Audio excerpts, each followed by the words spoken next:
अहिल्यानगरमध्ये खोरेकरजून इथे 5 वर्षीय रियांका पवार या चिमुकलीचा मृतदेह सापडलाय। 24 तास वनविभागाच्या शोध मोहिमेनंतर रियांकाचा खारेकरजून इथे हा काटवनात मृतदेह सापडलेला आहे असं कळतंय।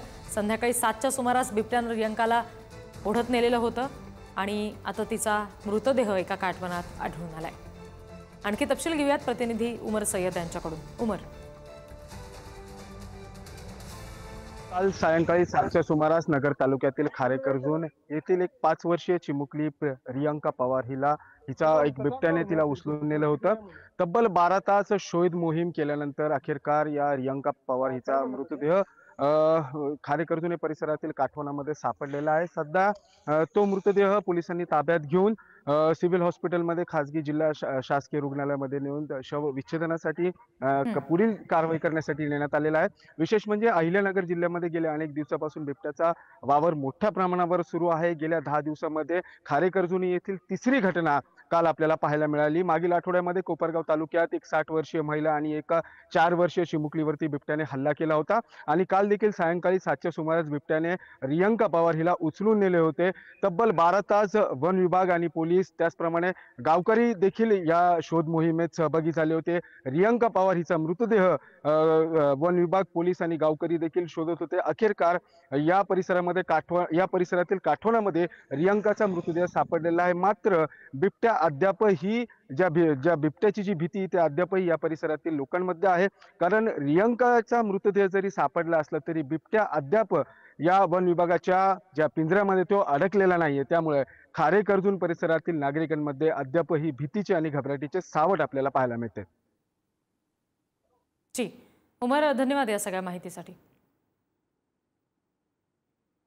आपण ही दृश्य बघतोय, हा रियांकाचा फोटो आहे। 5 वर्षीय रियांका पवार हिला बिबट्यानं ओढत नेलेलं होतं। ती घराच्या समोर खेळत होती, मात्र दुर्दैवानं तिचा मृतदेह आता सापडलाय।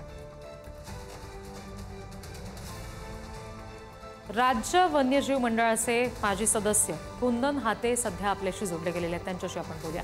सर नमस्कार। अत्यंत ही गंभीर बाब आहे, अहिल्यानगरमध्ये ही घटना सुद्धा समोर आली आहे। अवघी 5 वर्षाची चिमुकली होती जिला अशा पद्धतीने बिबट्यानं ओढत नेलं। बिबट्याचा नागरी वस्तीमध्ये येण्याचा हा जो प्रकार आहे तो सध्या वाढलेला आहे। काय नेमकं यामागचं आपल्याला कारण वाटतंय? कसं आहे की म्हणजे मनुष्यहानी जी आहे ती नक्कीच वाईट आहे, पण इतक्यात हे जे हल्ले वाढलेले आहेत म्हणजे संपूर्ण महाराष्ट्रात आहे। कुठे वाघांचे होऊन राहिले, कुठे बिबट्यांचे होऊन राहिलेले आहे।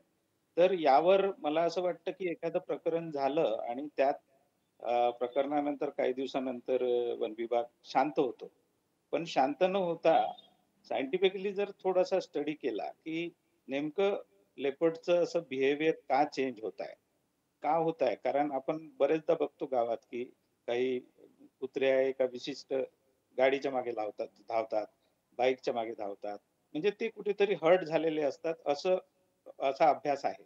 पण आता हे बिबट आणि वाघांच्या बाबतीतही होत आहे की जाणाऱ्या लोकांवर हल्ले करणे, गाडीवर हल्ला करणे किंवा छोट्या छोट्या मुलांना उचलून नेणे, हे 5-6 वर्षाआधी असं कधी नव्हतं। म्हणजे जुन्नरचा एक भाग सोडला की ज्यामध्ये उसाच्या शेतांमध्ये जे बिबट राहत होते आणि तिथे जे काही हल्ले होत होते, पण आता हे सर्रास सुरू आहे आणि यावर मला असं वाटतं की एक तज्ञ लोकांची कमिटी हे करून याचा सायंटिफिकली स्टडी व्हायला पाहिजे।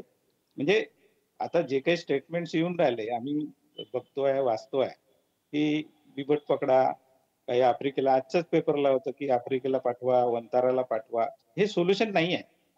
बिबट्यांचं पॉप्युलेशन वाढलेलं आहे आणि वाढत राहणार आहे, पण आपण वाढलेल्या पॉप्युलेशनला सामोरं जायला सक्षम आहो का, हे आत्मनिरीक्षण थोडंसं वन विभागाने करायला पाहिजे। कारण एवढ्या चिमुकल्या मुलांना, कारण माणसांना उचलून नेत नाही बिबट, छोटे छोटे अॅनिमल्स किंवा मुलं दिसले तरच नेतात। तर त्यात आपण कुठेतरी मागं पडतोय का, अवेअरनेसच्या बाबतीत मागं पडतोय का, तर हा थोडासा अभ्यास करणं फार गरजेचं आहे। सर, आता तुम्ही अवेअरनेसचा उल्लेख केला, तर या संदर्भात या भागातल्या विशेषतः जिथे बिबट्याचा वावर आढळतोय इथल्या नागरिकांना नेमकी कशी काळजी घेता येऊ शकते? आपल्यावर हल्ला होऊ नये म्हणून किंवा झाला तर नेमकं काय करता येऊ शकतं? याच्या संदर्भात काही साध्या सोप्या गोष्टी आपण या नागरिकांसाठी सांगू शकतो? हा, बिलकुल सांगू शकतो। कारण कसं आहे की पहिलेही हे होत होतं की गावांमध्ये दवंडी देत होते किंवा छोट्या छोट्या शॉर्ट फिल्म्स होत्या ते दाखवत होते, हे सगळं आता बंद झालेलं आहे। आणि त्या लोकांना सांगत होते, की सायंकाळी 6 नंतर किंवा अंधार पडल्यानंतर लहान मुलांना बाहेर खेळायला पाठवू नका.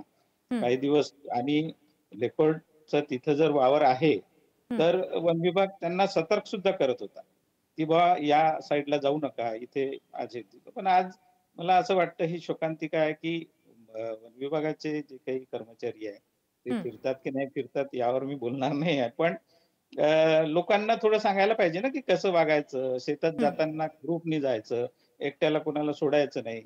तर हे जर थोडंसं पाळलं, तर मला असं वाटतं, की हल्ले होणार नाहीत. हं, हं. सर आत्ता तुम्ही जसं म्हणालात, की नागरिकांचा निश्चित याच्यामध्ये उद्रेक होताना दिसतोय. अवघी 5 वर्षाची आता ही रियांका नावाची चिमुकली आहे, जिचा याच्यामध्ये जीव गेलेला आहे. तर अशा बाबी होताना दिसल्यानंतर नागरिकांकडून थेट या बिबट्याला मारा, पकडून न्या अशा पद्धतीच्या मागण्या सुद्धा होताना दिसतायत. तर हे जर झालं तर ते सुद्धा चुकीचं ठरेल, कारण वन्य प्राण्यांना मारल्याचा मुद्दा पुन्हा एकदा त्याच्यामध्ये समोर येतो. तर ह्या सगळ्याचा समतोल नेमका कशा पद्धतीने राखता येऊ शकतो? नाही ॲक्चुअली त्यांचा रोष जो आहे तो रास्त आहे, हं, की एखादी हानी झाल्यानंतर ते तर सगळी डिमांड होईलच. पण त्याला समोर जायला म्हणजे वन विभागाने विचार करायला पाहिजे, की बिबट्याला गोळ्या घालून मारणे हा पर्याय नाही आहे. पण त्यासाठी ट्रॅप लावून त्याला बंदिस्त करा आणि जर तो नरभक्षक आहे तर कायमचा बंदिस्त करा ना. आहे ना आपल्याकडे शेल्टर्स किंवा आता गोरेवाडा शेल्टर आहे, जुन्नरचं आहे, बरेच आहे आणि तिथे तुम्ही ठेवा ना. तर म्हणजे मारणे हा पर्याय नाहीये. कारण इकोसिस्टम मधला सगळ्यात महत्त्वाचा असा हा घटक आहे आणि तो बॅलन्स ठेवतोय. नाहीतर आपले म्हणजे छोट्या ॲनिमल्सवर नक्कीच बॅलन्स ठेवतो तो. कधी डुक्कर मारतो, कधी छोटे-छोटे हरीण मारतो, हे मारतो. तर हं, ते जे शेतांचं जे नुकसान होतं ते त्यावरही थोडा कंट्रोल राहतो. पण हं. या सगळ्या प्रकरणामध्ये नेमकं लोकांचा रोष हा राहीलच आणि जी. त्याला सामोरं जायला म्हणजे मी आधीही म्हटलं, की थोडंसं हं, आत्मनिरीक्षण करायला पाहिजे वन विभागाने, हं. की आपण सक्षम आहोत की नाही? हं, हं. सर आता तुम्ही जसं म्हणालात, की नागरिकांनी स्वतःचं संरक्षण अशा वेळेला करणं गरजेचं आहे. काही दिवसापूर्वी आपण बातमी सुद्धा निश्चित पाहिली असेल, आपल्या माहितीत ही गोष्ट निश्चित असेल.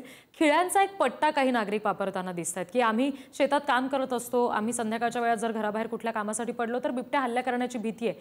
तर किमान आपला जीव वाचेल या गोष्टीसाठी म्हणून संरक्षण म्हणून गळ्यात चक्क खिळ्यांचा पट्टा काही नागरिक घालतायत. तर असे काही उपाय करून त्यातून बचाव होऊ शकतो, याबाबत आपल्याला काय वाटतं? हां, बरेच उपाय आहे. कारण पहिले काय बिबट्यांचं आवडतं जे खाद्य आहे ते कुत्रे आहे आणि खूप आधी आपण बघितलं असेल, की गावात कुत्रे जे होते पाळीव त्यांना असे पट्टे लावायचे. हं, तर त्यातून आता काही ठिकाणी लोकं हे वापरत आहे.